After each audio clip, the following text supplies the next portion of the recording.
Shalom, praise the Lord. आप सबको जय मसीह की।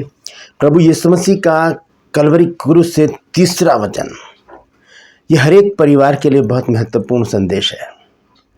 और आज का ये जो संदेश है, इसमें भी मैंने कुछ पॉइंट निकाले हैं जो बहुत गहराई से मनन करने के बाद पता चलता है कि यीशु मसीह का मकसद क्या था, यीशु मसीह क्या कहना चाह रहे थे, या यीशु मसीह ने परिवार के प्रति कितनी वफादारी, प्रेम, बलिदान सब कुछ क्रूस के ऊपर दिखाया। तो ये तीसरा जो संदेश है प्रभु यीशु मसीह का कलवरी क्रूस के ऊपर, आज उस पर हम बातचीत करेंगे। तीसरा संदेश क्या है कि हे नारी, देख ये तेरा पुत्र है। और फिर उस चेले से कहा कि देख ये तेरी माता है। ये लिखा है यूहन्ना 19 अध्याय के 26 और 27 पद में। तो इसी संदेश पर आज हम मनन करेंगे। मैं पास्टर राजमसी आपके सम्मुख उपस्थित हूँ और आपने देखना शुरू किया है मेरा YouTube चैनल जिसका नाम है ब्रदर राजमसी। मैं आपसे निवेदन करता हूँ, यदि अभी तक आपने मेरे चैनल को सब्सक्राइब नहीं किया तो अभी सब्सक्राइब कर लीजिए, बेल आइकन को दबाइए ताकि नोटिफिकेशन आपके पास पहुँचे, नया वीडियो, नई जानकारी बिना व्यवधान, बिना रुकावट आपके पास पहुँच जाए। कमेंट्स बॉक्स में आकर मुझसे ज़रूर बातचीत कीजिए। Praise the Lord. क्रूपस में आज का सवाल बहुत आसान है आपको बताना कि आनंद की भरपूरी कहाँ मिलेगी। आनंद की भरपूरी कहाँ मिलेगी बाइबल के अनुसार? जानते हैं तो कमेंट्स में लिख दीजिए, नहीं तो डिस्क्रिप्शन में आपको इस सवाल का जवाब मिल जाएगा। तो आइए एक छोटी सी प्रार्थना करते हैं, उसके बाद आज के वचन में चलेंगे। प्रभु जी, मैं धन्यवाद देता हूँ आज की सुबह दिखाने के लिए, और प्रभु विनती करता हूँ आज के वचन को भी शेयर करने मेरी मदद सहायता कर। मेरे होठों को, मेरे दिल दिमाग को छूकर ब्लेस कर। मेरी आत्मा, मेरा शरीर तेरे ही कब्जे में रहे, ताकि बोलने वाला मनुष्य नहीं बल्कि तेरा आत्मा हो। जो भी गुड़ भेद की बातें आज के इस वचन में छिपी हैं प्रभु, वो हम पर प्रकट करना, ताकि हम उन बातों को जाने और उन्हीं के अनुसार अपने जीवन को व्यतीत करने वाले बन जाएं। जितने भी लोग इस वचन को देख रहे हैं, सुन रहे हैं, उन सब पर मैं तेरी आशीष बोलता हूँ। हर एक को आशीषित कर, हर एक की रोग, बीमारी, चिंता, परेशानियों को अपने सामर्थ्य नाम के द्वारा दूर कर दे। यीशु नासरी के नाम से मांगते हैं, आमीन। Praise the Lord. तो आइए इस अद्भुत संदेश को हम शुरू करेंगे। संदेश है कि यीशु मसीह का क्रूस, कलवरी क्रूस से तीसरा वचन, या कह सकते हैं तीसरी वाणी। तो तीसरी वाणी क्या है? यूहन्ना रचित सुसमाचार 19 अध्याय और उसके 26 और 27 पद में लिखा है कि हे नारी, देख ये तेरा पुत्र है। और उस चेले से कहा, देख ये तेरी माता है। प्रभु यीशु मसीह ने क्रूस पर रहते हुए जो तीसरा वचन कहा, उसमें गहरा प्रेम, जिम्मेदारी और परिवार के प्रति आदर दिखाई देता है। ये एक बहुत बड़ी बात है प्रभु यीशु मसीह के द्वारा, क्योंकि यीशु मसीह ने हमें शिक्षा ही दी है और कोई इधर उधर की बात नहीं हुई यीशु मसीह के द्वारा। पूरे गॉस्पेल में हम पढ़ सकते हैं, और चेलों की और जो पत्रियों में भी जो कुछ भी लिखा वो यीशु मसीह के बारे में ऐसी बातें लिखी कि हर बात में, यीशु मसीह के हर शब्द में एक शिक्षा छुपी हुई है। वो हमें सीखने को मिलता है कि हमें भी वैसा ही होने की ज़रूरत है, क्योंकि फिलिपियों 2 अध्याय 5 पद में लिखा है कि जैसे यीशु मसीह का स्वभाव था वैसे ही तुम्हारा भी स्वभाव हो। तो उसके स्वभाव के अनुसार जब हम अपने स्वभाव को कर लेंगे तो हो सकता है कि हम भी एक अच्छा जीवन जीना शुरू कर दें। तो यहाँ पर आज इस वचन में मैंने कुछ पॉइंट निकाले, 6 पॉइंट है। ध्यान से सुनिएगा, एक एक पॉइंट को अच्छी तरह से मैं आपको खोलकर समझाऊंगा। और यदि आपको ये वचन प्रचार करना है गुड फ्राइडे पर, तो ज़रूर यहाँ से लीजिए और इसे प्रचार कीजिए, बहुत लोगों के ऊपर प्रभाव पड़ेगा।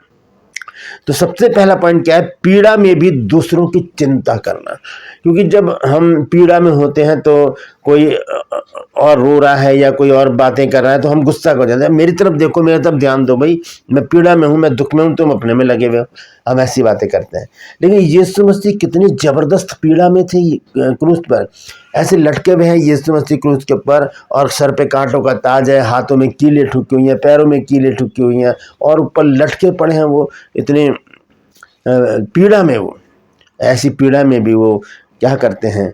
वो कहते हैं कि हे नारी, देखिए तेरा पुत्र। क्योंकि मरियम जो है वो बहुत बिलख बिलख कर रो रही होती है, उसकी माता, और फिर उसकी चिंता यीशु मसीह को सताती है। जब यीशु मसीह क्रूस पर अत्यंत पीड़ा में थे, तब भी उन्होंने अपनी माता की चिंता की। तब भी हम तो पीड़ा में भी नहीं होते, हम अच्छे दिनों में गुजर रहे होते हैं, हम अच्छा खा रहे हैं, पी रहे हैं, फिर भी हम अपने माता पिता की चिंता नहीं करते। हम उन्हें छोड़ देते हैं, और हम उन्हें असहाय छोड़ देते हैं, उन्हें छोड़कर अलग चले जाते हैं, अलग रहने लग जाते हैं, और नहीं तो उन्हें ओल्ड एज होम में डाल देते हैं। लेकिन यीशु मसीह की शिक्षा ये नहीं है। यीशु मसीह हमें कुछ और सिखाना चाहते हैं। यीशु मसीह यहाँ पर चिंता कर रहे हैं मरियम की, और यहाँ पर मैं आपको बताना चाहता हूँ कि यीशु मसीह का जीवन मेरे और आपके लिए एक किताब है, शिक्षाप्रद किताब है, जिसे हम पढ़कर बहुत बेहतरीन शिक्षा पा सकते हैं और अपने जीवन को संवार सकते हैं, सुधार सकते हैं। यीशु मसीह यहाँ पर क्रूस पर लटके हुए हैं और वो अपनी माता की चिंता करते हैं। जब यीशु मसीह क्रूस पर अत्यंत यानी कि एक भयंकर पीड़ा में यीशु मसीह लटके हुए हैं, और वहाँ से वो अपनी माता की चिंता करते हैं और वो कहते हैं कि हे नारी देख ये तेरा पुत्र है। मतलब यीशु मसीह कहना चाहते हैं कि मैं तो जा ही रहा हूँ, मुझे तो जाना है, ये तो योजना के अंतर्गत है, लेकिन संसार में रहते हुए तुम्हें एक सहारे की ज़रूरत पड़ेगी। तो मेरी जगह अब यूहन्ना तुम्हारा बेटा है। एक बंदोबस्त यीशु मसीह ने किया है, एक व्यवस्था की है यीशु मसीह ने अपनी उस माँ की जो उससे बहुत प्यार करती थी, और जब उसे मृत्यु सैया पर देखा तो बिलख बिलख कर रो रही थी। वो चिंता यीशु मसीह ने दिखाई। यह हमें सिखाता है कि कठिन परिस्थितियों में भी हमें अपने परिवार की, अपनों की या दूसरों की चिंता करनी चाहिए। ये नहीं कि सिर्फ हम अपने बारे में सोचें। यीशु मसीह क्रूस पर लटके हुए हैं, क्या उनके साथ नहीं किया हम सब जानते हैं। तब भी यीशु मसीह क्या कर रहे हैं, वो ऐसी कठिन परिस्थितियों में भी माँ मरियम की, अपनी माता मरियम की चिंता कर रहे हैं। कहते हैं देख नारी ये तेरा पुत्र है। हमने पढ़ा है यूहन्ना 19 अध्याय के 26 पद में कि हे नारी देख ये तेरा पुत्र है। तो पहली बात क्या है कि पीड़ा में भी हमें दूसरों की चिंता करनी चाहिए। पीड़ा में भी हमें अपने परिवार की देखभाल, जिम्मेदारी को समझना चाहिए, उसकी देखभाल करनी चाहिए और अपने परिवार के विषय में गंभीर होना चाहिए। ये नहीं कि चलो अपना आप देख लेंगे, समझदार हो गए सब देख लेंगे, नहीं। अगर हमारी जिम्मेदारी है परिवार के प्रति तो हम उसे पूरा जरूर करें। Please the Lord. दूसरी बात है माता पिता का सम्मान। ये बाइबल हमको बहुत अच्छी तरह से सिखाती है। हम सभी बाइबल पढ़ते हैं और जानते हैं माता पिता के विषय में बाइबल क्या हमें बताती है। यीशु ने अपनी माता को अकेला नहीं छोड़ा, उन्हें अकेला नहीं छोड़ दिया, बल्कि उनकी देखभाल की व्यवस्था की, पूरा बंदोबस्त यीशु मसीह ने किया। और ये आज्ञा भी है, व्यवस्था में यह आज्ञा भी है। जब हम पढ़ते हैं निर्गमन 20 अध्याय और उसके 12 पद में, वहाँ लिखा है कि तू अपने माता और अपने पिता का आदर करना। तू अपनी माता और अपने पिता का आदर करना, ताकि जो देश तेरा परमेश्वर तुझे देता उसमें तू बहुत दिनों तक रहने पाए। यही वो आज्ञा जिसके साथ प्रतिज्ञा भी है, ये वो आज्ञा जिसके साथ प्रतिज्ञा भी है। देखिए इसको संत पौलुस ने किस अद्भुत रीति से लिखा है। इफिसियों 6 अध्याय में जब हम पढ़ते हैं इस आज्ञा का कैसे व्याख्या की है संत पौलुस ने। इफिसियों 6 अध्याय और इसके पहले 2 पद जब हम पढ़ते हैं तो लिखा है, हे बालकों प्रभु में अपने माता पिता के आज्ञाकारी बनो, क्योंकि यह उचित है। अपनी माता और पिता का आदर कर, यह पहली आज्ञा है जिसके साथ प्रतिज्ञा है। क्या प्रतिज्ञा है इसके साथ, आइए देखते हैं। निर्गमन की पुस्तक 20 अध्याय और उसका 12 पद। यह लिखा है, तू अपने पिता और अपनी माता का आदर करना, जिससे जो देश तेरा परमेश्वर यहोवा तुझे देता है उसमें तू बहुत दिन तक रहने पाए। ये प्रतिज्ञा है इस आज्ञा के साथ। तो वो आज्ञा यीशु मसीह ने पूरी की, अपनी माता का आदर किया और उनके लिए एक बंदोबस्त किया यूहन्ना के प्रति। यूहन्ना को दिया और कहा कि हे नारी देख ये तेरा पुत्र है। Praise the Lord. अब देखते हैं तीसरा पॉइंट है कलीसिया भी एक परिवार है। और हम जानते हैं कि जब प्रभु यीशु मसीह ने पहली सदी की कलीसिया बनाई तो उसके सभी सदस्य कौन थे, 12 चेले, और उनमें यूहन्ना भी था।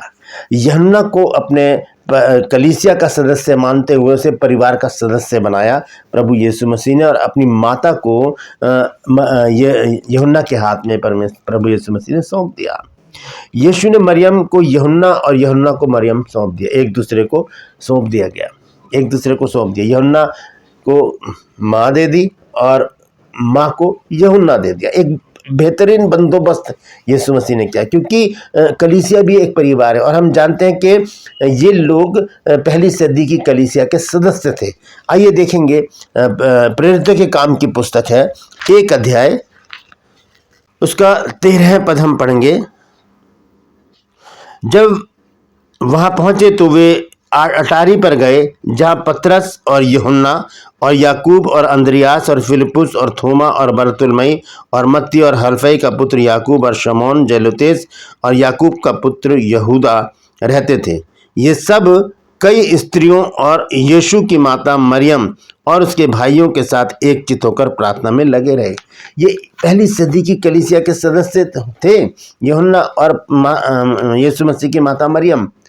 तो यहाँ पर हम देखते हैं कि इस कलीसिया भी एक परिवार की तरह है जिसकी चिंता यीशु मसीह ने की और उनको जोड़ दिया ताकि वो आने वाले दिनों में परमेश्वर के वचन का प्रचार करें। ये दर्शाता है कि मसीह में विश्वास करने वाले एक नए आत्मिक परिवार के सदस्य होते हैं। यूहन्ना यीशु मसीह के ऊपर अंधा विश्वास करता था, मरियम तो करती थी क्योंकि वो उनका बेटा था। इस तरह से हम देखते हैं एक वचन और, यह मत्ती रचित सुसमाचार 12 अध्याय और उसका 50 पद। यह लिखा है, क्योंकि जो कोई मेरे स्वर्गीय पिता की इच्छा पर चले वही मेरा भाई और बहन और माता है। और ये लोग पहली सदी की कलीसिया के सदस्य थे और ये परमेश्वर के पिता की इच्छा पर चलते रहे और इन्होंने पूरे जगत में परमेश्वर के वचन को फैला दिया। Praise the Lord. ये तीसरा पॉइंट था। अब हम देखेंगे चौथा पॉइंट, जिम्मेदारी को सौंपना। ये यीशु मसीह का काम था क्रूस के ऊपर से। यीशु ने अपने प्रिय चेले यूहन्ना को यह जिम्मेदारी दी कि वह मरियम की देखभाल करें। यह सिखाता है कि विश्वासियों को एक दूसरे की जिम्मेदारी उठानी चाहिए। अब यह नहीं कि हम चर्च में आए, अपना वचन सुना, आराधना करी और प्रार्थना करके हम चले गए, पादरी साहब से मिले और चले गए। नहीं, चर्च में रहते हुए चर्च में कुछ लोग ऐसे होते हैं जिनको मदद की ज़रूरत होती है, जिनको एक सहायक की ज़रूरत होती है। अगर हम सक्षम हैं किसी की सहायता करने में तो हम उस जिम्मेदारी को निभाएं। हम कलीसिया के एक एक सदस्य से पर्सनली बातचीत करें, उनसे पूछें कि आपकी कोई प्रॉब्लम तो नहीं है, आप किसी परेशानी में तो नहीं है। कई बार क्या होता है कि हम चेहरे से ही पहचान जाते हैं कि ये परेशान है। तो अगर हम कलीसिया में देख रहे हैं कि कोई उदास बैठा है तो हम उसके पास जाएं और उसके कंधे पर हाथ रख के पूछें, भाई या बहन क्या बात है, आज आप बड़े उदास हैं। उससे जानकारी लें उनकी और फिर उनके लिए प्रार्थना करें। अगर कुछ नहीं कर सकते तो प्रार्थना करें ताकि उनकी समस्या जो है, जो उनकी चिंता है, वो दूर हो सके।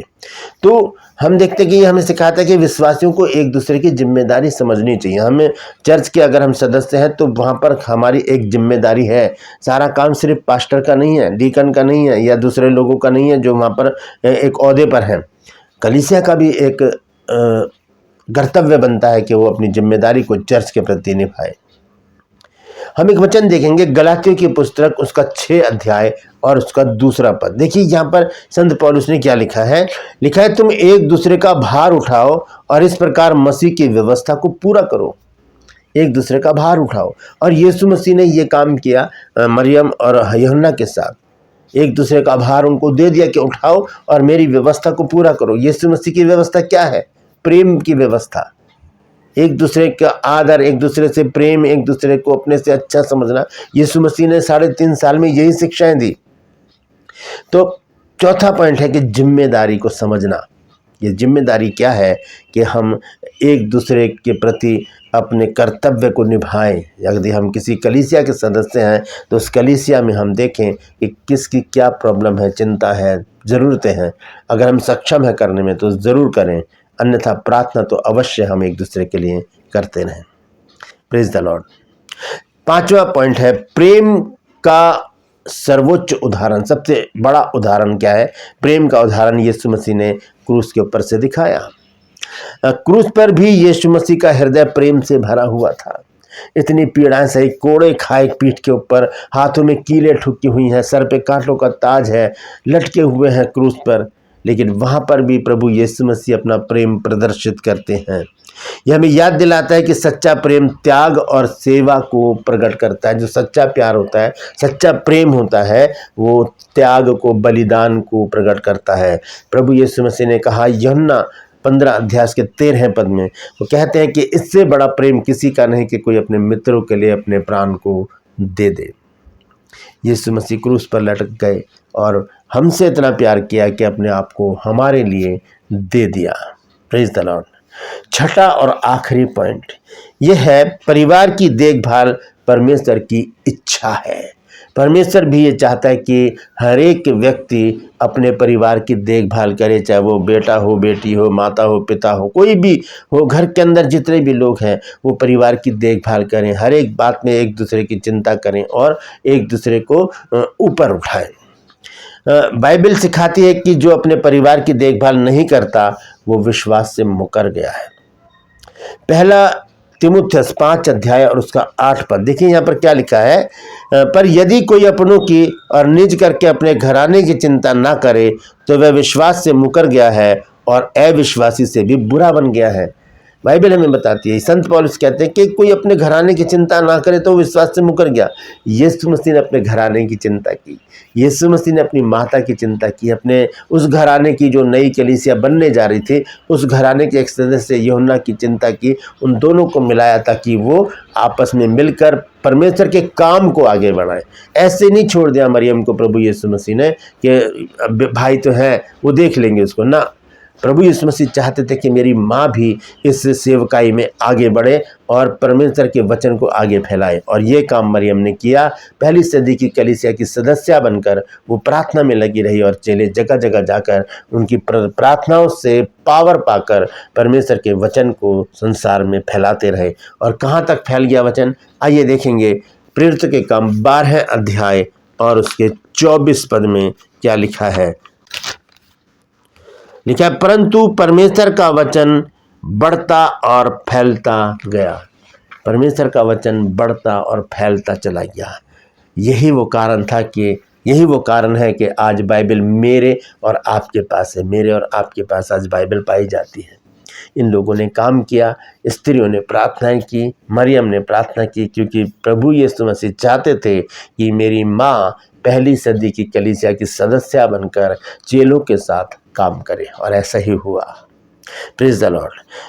यीशु मसीह का क्रूस से तीसरा वचन हमें सिखाता है कि माता पिता का सम्मान करें, पहली बात, परिवार की जिम्मेदारी निभाएं, दूसरी बात, कलीसिया को अपना आत्मिक परिवार समझें, तीसरी बात, और चौथी और आखिरी बात, प्रेम से एक दूसरे की देखभाल करें। ये कलवरी क्रूस से तीसरा वचन जो यीशु मसीह ने कहा है वो हमें ये शिक्षा देता है। Praise the Lord. परमेश्वर इन वचनों के द्वारा हम सबको आशीष दे। यदि आज आपने कुछ नया सीखा है तो कमेंट्स में ज़रूर लिखिए और इस वचन को शेयर कीजिए ताकि और भी लोग इन बातों को जान सकें। खूपस में आज का सवाल है कि आनंद की भरपूरी कहाँ मिलेगी। जानते हैं तो कमेंट्स में लिख दीजिए, नहीं तो डिस्क्रिप्शन में आपको इस सवाल का जवाब मिल जाएगा। मैं आपसे निवेदन करता हूं, यदि अभी तक आपने मेरे चैनल को सब्सक्राइब नहीं किया तो अभी सब्सक्राइब कर लीजिए, बेल आइकन को दबाइए ताकि नोटिफिकेशन आपके पास पहुंचे, नया वीडियो, नई जानकारी बिना व्यवधान, बिना रुकावट आपके पास पहुंच जाए। मेरे वीडियोस को लाइक कीजिए और शेयर कीजिए और कमेंट्स बॉक्स में आकर मुझसे ज़रूर बातचीत कीजिए। Praise the Lord. आज के लिए बस इतना ही, फिर मिलूंगा एक नए संदेश के साथ, एक नया वीडियो लेकर। तब तक के लिए मुझे इजाज़त दीजिए, लेकिन अपना और अपनों का ख्याल रखिए और यीशु मसीह की इस शिक्षा को कभी मत भूलिए कि परिवार भी हमारी जिम्मेदारी है। Praise the Lord. परमेश्वर आप सबको आशीष दे।